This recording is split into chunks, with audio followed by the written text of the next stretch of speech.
Greetings, ladies and gentlemen. Today is June 21st. Willie Mays has unfortunately passed away, and the NL Wildcard standings is a mess. Let's talk about it.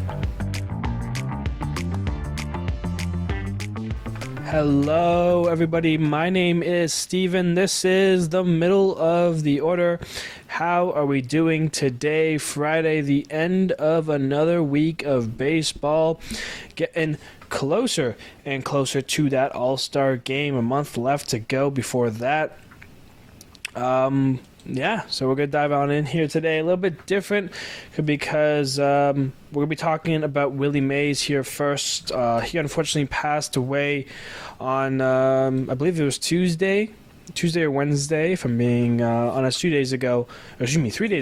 So yes, it would have been Tuesday the 18th. At the age of 93 years old. He was born 1931, passed away 2024, 93 years old. One of the greatest, the Say Hey Kid himself, was phenomenal in his career.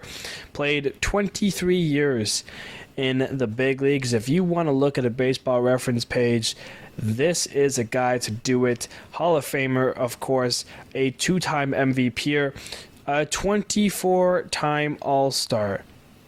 In his 23 years, he made the All-Star game 24 times, 12 Gold Gloves, 2 All-Star Game MVPs, Rookie of the Year.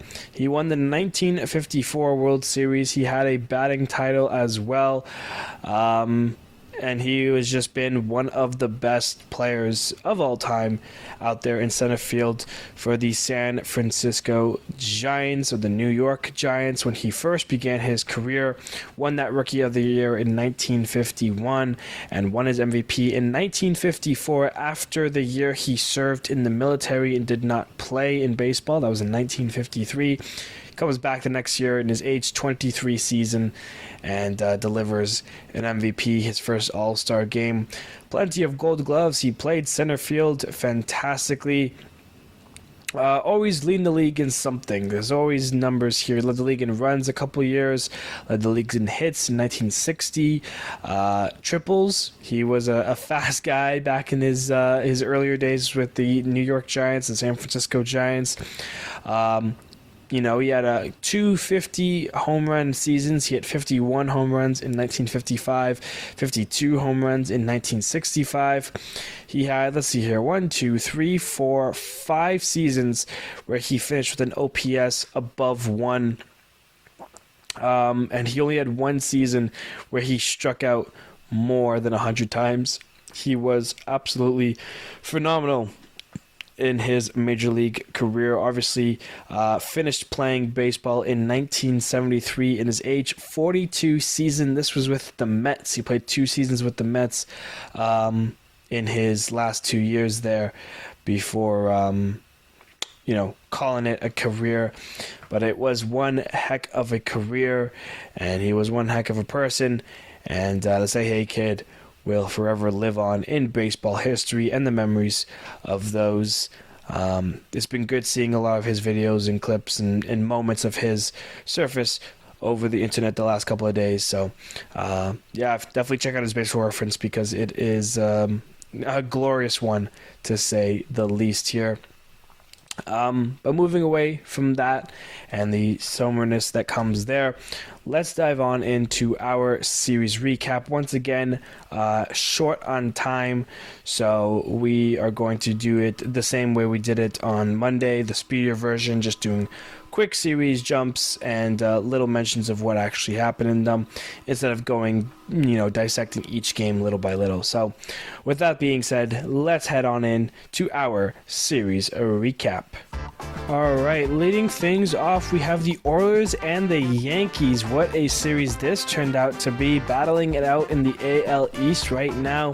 The first game, Judge has to leave after getting hit on a pitch. The Yankees win that, though, 4-2. Orioles come come back though and win the other two. Garrett Cole is back with the Yankees, makes his season debut. Orioles win that game in 10, and then in the last game, they win that one in 10. They won it 7-6. Gunnar Henderson got hit in that game, so there was some tempers afloating in that series. 17-5, Baltimore in the last game. They tee off Luis Hale. Baltimore takes 2 of 3. The Red Sox and Blue Jays now. Not good Blue Jays. Tyler O'Neill, he homers twice in the first game, and the Red Sox end up sweeping the Blue Jays on the road. They beat them 7-3, 4-3, and then 7-3 again. The Blue Jays only score 9 runs in the series and get swept as they fall further back from the AL Wildcard. Rays and Twins now. Carlos Santana walks off the first game. Twins win it 7-6, but the other two games will fall Tampa's way as the Rays win 3-2 and then 7-6 in the 10th inning in that game, and the Rays take 2 of 3 in the series, beating the Twins. Astros and White Sox, what a game. Pitching performance by Jonathan Cannon in that first game. The White Sox blanked the Astros, win it 2-0, but the Astros bounce back, win the other two games 4-1 and 5-3. The Astros take 2 of 3 against the White Sox and move on, trying to continue to get into some sort of playoff contention talk. Mariners and Guardians. This was a really fun series between two division winners. The Mariners took that first game. They won it proudly, 8-5, beating the Guardians. But then second game, Guardians strike back. Josh Naylor has a 2-homer day. They blank the Mariners. JP Crawford, Scott Service get ejected in that one as well. 8-0 Guardians. And then in the other match, Cleveland takes that one 6-3. They take 2 of 3 in the series against the Mariners and continue to hold the AL Central lead. The Royals and A's. Things were not looking good for Kansas City. They've been starting to slip just a little bit. Oakland took the first 2 games of this series, beating them 7-5 and then 5-1. And the last game, it was tied at 2. Bobby Witt comes up with a clutch home run in the 8th to give the Royals the lead. They hold on to and avoid the sweep. Oakland takes 2 of 3, but Kansas City wins the last game 3-2. Brewers and Angels. The first game goes LA's way as they end up beating the Brewers 5-3. In the second game, how about a Sal Frelick walk-off home run robbery catch? He robs a home run that would have made it a different story in that game. He catches it, and that ends the game. The Brewers hold on. They win that one 6-3, and the rubber match as they take it 2-0 and take 2 of 3 in the series against the Angels. Brewers holding on to that NL Central lead. Mets and Rangers. We're still in the Grimace era. Mets tee off the Rangers in the first 2 games, outscore them 21-8. They win the first game 14-2 and the other game 7-6. They're 7-0 since Grimace's first pitch. No longer the case. The Rangers bounce back. They avoid the sweep and win that final game 5-3. And the Mets win streak ends at 7 and their first loss since the Grimace pitch. Tigers and Braves, a very simple series that all went Atlanta's way. The Braves win the first game 2-1. They win the second game 2-1, and then they shut out the Tigers in the last game 7-0. Braves sweep the Tigers and get all 3 games there. 3 important games to get if you are the Braves. Padres and Phillies, always an exciting matchup so far. First game, Kyle Schwarber hits 2 home runs because it's June, and of course he does. 9-2 Phillies there. The Phillies also win the second game by a score 4-3 on a Nicholas Castellanos walk-off. And of course, this was the day that Willie Mays passed away, so obviously Nicholas Castellanos delivers in bad news. Phillies have a 2-0 series lead there, but the Padres bounce back, avoid the sweep, and they win the last game 5-2. D-backs and Nationals now. A very simple series. D-backs takes the first game 5-0. Nationals answer back 3-1 the second game, and then the rubber match falls Arizona's way. The Nationals lose 2 of 3. The D-backs win that last game 5-2. Cardinals and Marlins now. The first game, Cardinals win it 7-6 in the 12th inning as Mason Wynn comes up with the big RBI hit there to give the Cardinals the lead. They hold on to it and win the first game. Marlins in the second game win it 9-8. Vidal Brujan walks it off for the Marlins, and then in the last game, it's a win for Miami again, 4-3 on another walk-off, this one by Otto Lopez. The Marlins win walk-off games, back-to-back walk-off wins for them, and take 2 of 3 in the series against the Cardinals, beating them. Reds and Pirates now. The Reds take the opener, win it 4-1. The Pirates take the opener, win it 4-1. Reds answer back in the second game. They win it 2-1. And in the last game, Pirates shut them down and win it 1-0. Pirates take 2 of 3 in the series there. Giants and Cubs. The first game, Ian Happ hits a 3-run go-ahead home run, I believe. And then later on in this game, in the top of the 9th, it's Thairo Estrada, the go-ahead home run for the Giants, 3-run shot that wins it for them.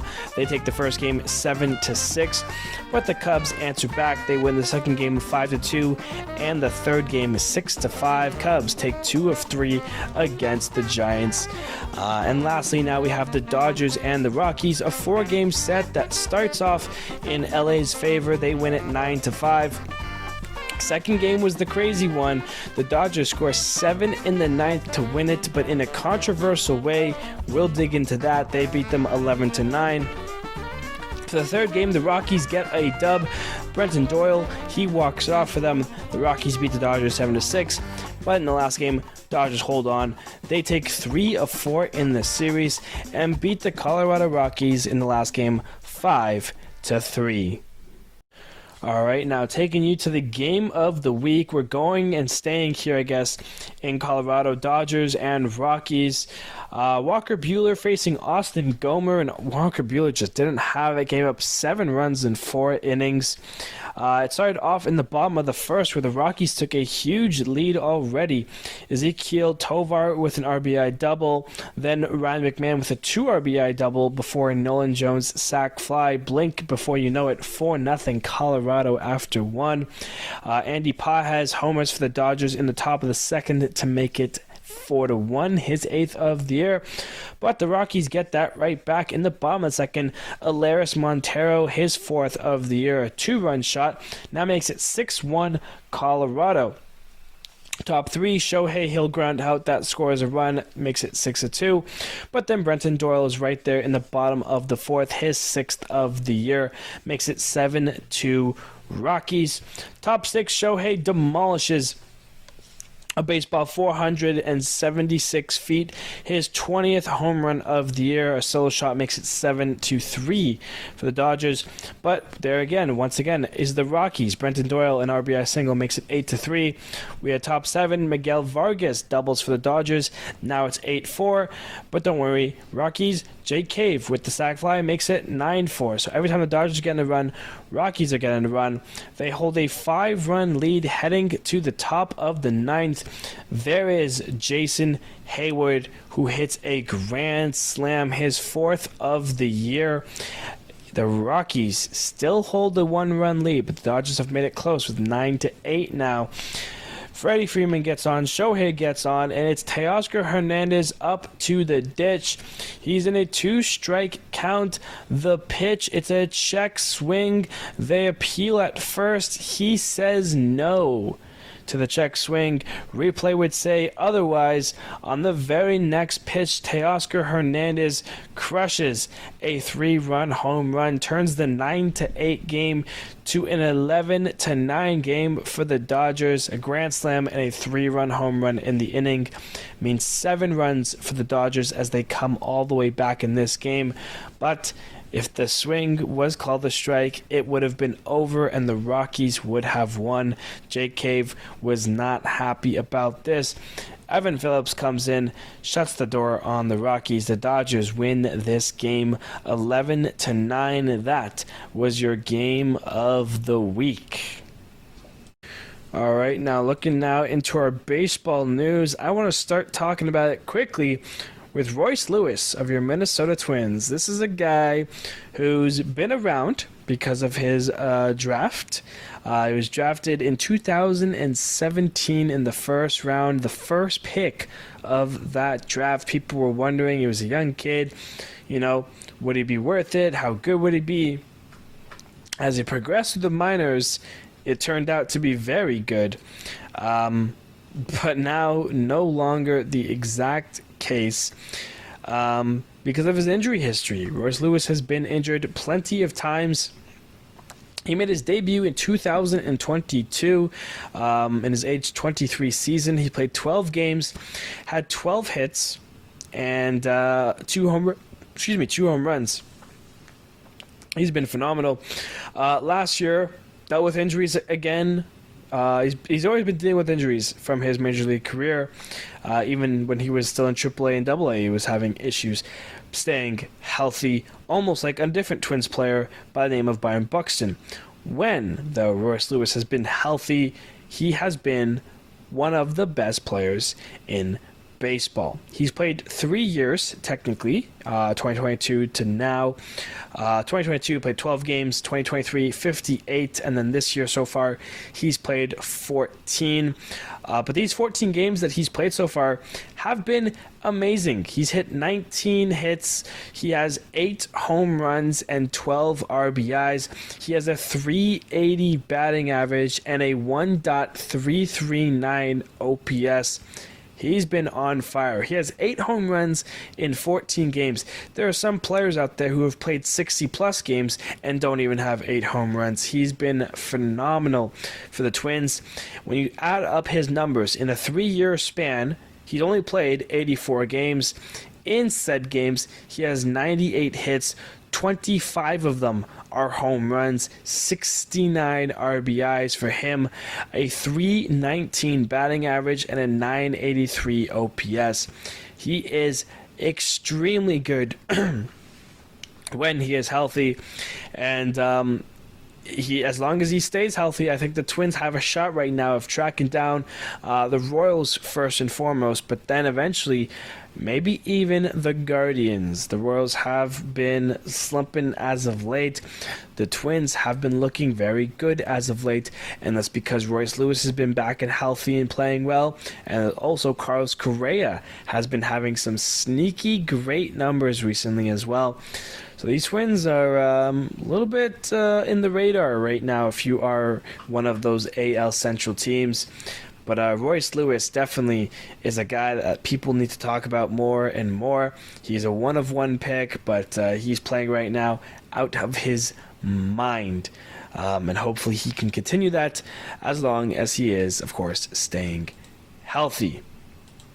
Moving on, I want to talk about this because I saw it today and I was shocked. I was looking at the AL Wildcard, which the Twins currently hold. Boston is a game back after winning 5 straight.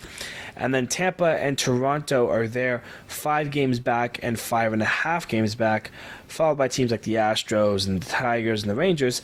Teams we thought would be there but really haven't been. Then I flipped it over to the NL side. The team in last place in the NL is the Miami Marlins. The 14th team, the Colorado Rockies, and the 13th team is the Cincinnati Reds. Your St. Louis Cardinals are right now in the second wildcard spot, in 5th place in the NL. The difference between St. Louis in the 5th hole and the Reds in the 13th hole is 2 games. 2 games only. That is crazy. The Cardinals, Padres, Diamondbacks, Pirates, Nationals, Cubs, Mets, Giants, and Reds. 8 teams are within 2 games of each other, 2 of which get wild card spots. That will make it very difficult come the trade deadline. 9 teams. 1, 2, 3, 4, 5, 6, 7, 8, 9. Yes, 9 teams are all within 2 games of each other, and 2 of which would make the postseason. The other 7 won't make it. That is terrifying if you are a fan of one of those teams. I mean, because you don't know what you're going to do at the deadline. You don't know if your team's going to buy, sell, stay the same. Like, what's the plan here? Especially for the teams that have overperformed, like the Nationals, like the Mets, like the Pirates. What do you guys do? Is it your time? Is it too early? You know, there's a real kind of moves you could make here. The Reds are only 4 games under 500 and are right there in the mix. And that's the other thing, too, I should point out. I'm saying all these teams are 2 games back and fighting for these wildcard spots. They're all below 500. The Cardinals are at 500, which is why they're 5th place. They're at 37 and 37. The Padres, who hold the other wildcard spot, are 39 and 40. 1 game under 500. So, you know, give or take, it's not like these teams are all great and everything, but there is going to be 2 of these teams that, as of right now, will sneak in. I'm assuming come actual postseason time, the 2 teams that do make the postseason will be 80-win teams and be a lot better than, you know, than the rest of them. And I'm assuming some of these teams are going to slow down, but the question is which ones? Will it be a mix of the Giants, Cubs, Diamondbacks, Nationals, or will it be the Pirates and the Padres and the Mets and the Reds? But yeah, I just find it so fascinating that right now you have 9 teams separated by 2 games. Meanwhile, in the AL, the Red Sox are 1 game back, and then the next team, Tampa Bay, who is 8th place in the AL, is 5 games back of the wild card. You know, there's a real slump mix of teams that could be better than they are and haven't been better, and because the other top teams have been so good, you have this huge separation. The Rays, the Blue Jays, the Astros, Tigers, Rangers, all those 5 teams could be better, could be in the mix, but they aren't. And because of that, and because of how good everyone else has been, teams like the Yankees, Guardians, Oilers, Royals, Twins, Mariners, you know, those top 6 that are holding the postseason spots, because they're so good, it makes the Blue Jays and the Rays and the Astros look pretty mediocre. The Blue Jays have a 35 and 39 record. The Rays a 36 and 39 record. That's the same as the Reds. The Reds have a 35 and 39 record. So the Reds and Blue Jays have the same record. The difference is that the Reds are 13th in the NL and is a game and a half back of the wild card, while the Blue Jays are 9th in the AL and are 5.5 games back of the wild card. That's the difference right now between these 2 divisions. A lot of top-heavy teams in the AL and a big slop pile in the NL after, you know, the teams like the Phillies and the Dodgers and such. But yeah, this is going to be a very interesting, you know, wild card to look at throughout the weeks here, because all you need is a good series. You go into a series and you sweep your team, win 3 straight, you're in the wild card. Have a bad series, you're 13th in the league, in the NL. Like, this will be a very interesting, you know, cat scratch battle here. And I'm assuming, you know, as the days go and the weeks go, some teams will fall out of it a little bit. Some teams will maybe make a push and add their way into like the second wild card, you know, be 5 games over 500. I'm assuming that's going to happen, and it's not going to be a bunch of just mush piling slop plays between these 9 teams, but it's very fun to look at right now, seeing everyone so close already this kind of late into the season. I'm saying late, and we're at the halfway point, but you know, at the 70 game mark here, for 9 teams to be this close within each other for playoff spots, that's kind of exciting. And part of me wants to see this kind of battle continue for the rest of the year, and another part of me wants it to die right away and just have some better teams and, you know, teams that are above 500. But we'll have to wait and see for that. But I did want to talk about that because I found it very interesting. All right. In other news in baseball, just to combine some stuff here, the Dodgers, the last City Connects of the year, they have been released by the Dodgers officially. It's their second one. The first team to have 2 City Connects, the only 2 teams without one, the Yankees and the Oakland A's. That, of course, will no longer be the case once Oakland is no longer Oakland. But the Dodgers got their second one. They showed it off. And I'm very hit or miss on it. To be honest with you, it looks like a Pop-Tart. At the end of the day, it is still better than the first Dodger City Connect because that one was awful. It's my least favorite by far. It's not even close. So when you compare the new Dodger City Connects to those old ones, it clears it by a mile. But these City Connects are still, average at best. Like I said, it looks like a Pop-Tart. Not a big fan of it, but they're officially released, and I believe they will be debuting it this weekend. So that will be fun if you are in LA. Catch a Dodger game. Spend some money. Speaking of fun things this weekend, Max Scherzer is making his season debut with the Rangers. He is healthy, and he will be starting Saturday's game for them, and that could be a big turning point for Texas. What's Jacob deGrom's status looking like? Because you get those two guys back and healthy, and this Texas team could really start to fly. So be careful, watch out other AL teams, but Scherzer, it will be good to see him back on the mound, healthy. There's not too many starts we have left from Scherzer. He's getting up there in age, and the soon-to-be future Hall of Famer, you got to wonder how much is left in the tank. Last thing to mention quickly here, the Blue Jays are making up a call here. Orlevis Martinez, their number 2 prospect, has gotten the call. This, of course, is a move with a player on the IL, which we'll talk about very shortly in the next segment here. But because of that IL spot and him, opening up, Martinez has gotten the call. He got this call a couple days ago, I believe after the first Red Sox game. He did not play in either of the first 2, so he has still yet to make his big league debut. But the Blue Jays manager, John Schneider, has said that he is most likely going to be playing at some point in the Cleveland series they have coming up.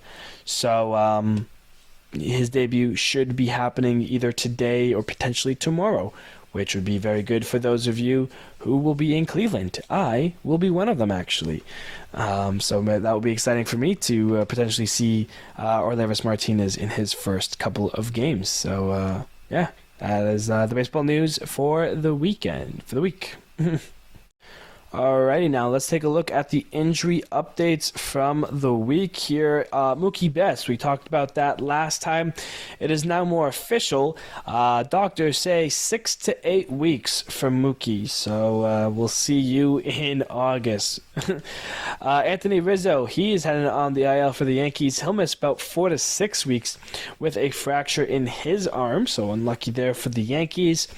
Bo Bichette, this was the move for Orlevis Martinez. Bo Bichette lands himself on the IL with a right calf strain, so more bad news there for the Blue Jays.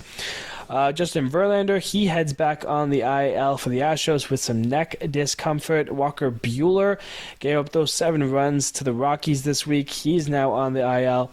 He took a liner to the hip in that game, I believe. So he will miss some time as he heads back there. And then Kyle Bradish from your Baltimore Orioles, he has gotten his Tommy John surgery, and his road to recovery has officially begun. That is your injury updates. Your outstanding performances for the week that was Reese Olson, 6 innings pitched, 4 hits, no earned runs, no walks, and 8 Ks for your Tigers. Braxton Garrett, your Marlins, 6 innings pitched, 5 hits, an earned run, no walks, 6 Ks. James Paxton, 7 innings pitched, 2 hits, an earned run, a walk, 8 Ks. Jonathan Cannon from your White Sox, he was almost at a complete game shutout versus the Astros, 8 2/3. He was 1 out away, 7 hits, no earned runs, a walk, and 4 Ks. Super impressive stuff from Jonathan Cannon. Hunter Green, 6 1/3 innings pitched, 2 hits, no earned runs, no walks, and 9 Ks. Mitch Keller, 7 innings pitched, 2 hits, no earned runs, 2 walks, and 7 Ks. And lastly, Tanner Bybee, 6 innings pitched, 3 hits, no earned runs, a walk, and 12 Ks. That is your outstanding performances. We look now to the beautiful thing known as the stat leaderboard. And And there's not too much changing here. Average is still Bobby Witt at 322. Luis Arias has 100 hits on the year. He leads that. Aaron Judge hit 2 more home runs this week. He's up to 27 on the year and now is in sole possession of RBIs as well with 67 RBIs to his name. Runs, we have a new leader. Gunnar Henderson from Baltimore now leads the league in runs with 62. The walks have gone from Judge to Soto, so different Yankee outfielder. Soto leads it with 60. Ellie De La Cruz still leads in stolen bases with 37. OPS, Aaron Judge, it's gone up by 10, 1.128 now. Looking at pitchers, the wins, it is now back to the tie between Ranger Suarez and Seth Lugo. So Ranger Suarez had a week where it was just him, 2 weeks even. Now Seth Lugo is back, and they are both at 10 wins on the year. Ronaldo Lopez lowers his ERA from last time. Now it's at a 1.57. He's been pitching great for the Braves. Tyler Glass now in sole position of the strikeouts now. Garrett Crochet at 124. Tyler Glass now leading the league at 125. One more strikeout higher. And leading the league in saves still, it is Ryan Helsley from your Cardinals with 25 saves to his name. That is your stat leaderboard. We'll now take a look at the upcoming series for the weekend here. Starting off, the Braves are in town in New York to take on the Yankees. The Blue Jays are in Cleveland taking on the Guardians. As mentioned, I will be at one of those games, and I'm very excited to be taking the trip to Cleveland. The White Sox are in Detroit taking on the Tigers. Royals at Rangers could be a fun matchup there. Twins at A's. Oilers at Astros. Mariners at Marlins. D-backs and Phillies, the NLCS matchup from last year, the rematch there. Mets at Cubs is a fun one. Rays at Pirates. Red Sox at Reds. Giants at Cardinals. They played a Rickwood game. We'll be talking about that in the next episode. Brewers and Padres, they played a fun one today as well. Last night. Nationals and Rockies, and we rounded off with a battle of LA, the Angels and the Dodgers.